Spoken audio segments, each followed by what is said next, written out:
And so I want to talk about just a couple of things that you could do. Maybe you could start a prayer journal. Maybe you could write down, this is one of the things I love to do, write down God's answered prayers. So in the moments and the seasons when God feels distant, you can remember the truth, which is that he's done so many amazing things already. Tasha and Johnny and their family, they have a blessings jar.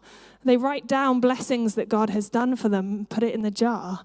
And then when suddenly they feel like they need to be reminded, they can pull something out.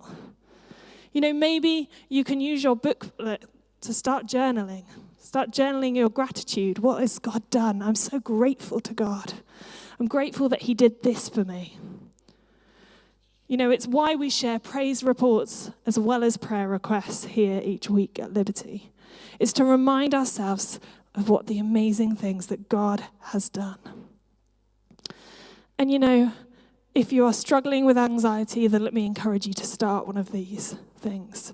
But if you're not struggling with anxiety right now, please let me encourage you to start one of these things anyway.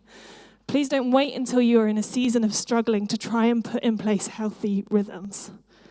Because what you start now in a mountaintop season can be the very thing that keeps you moving forward through the valley. But maybe this morning you are feeling so deep in the pain of anxiety and so overwhelmed with panic that you just cannot think about what God has done in your life. Maybe you're sat here thinking, all right, Jen, that's great for you, but God hasn't done anything for me. I want to say that although I totally appreciate that might be how you feel, that is not the truth.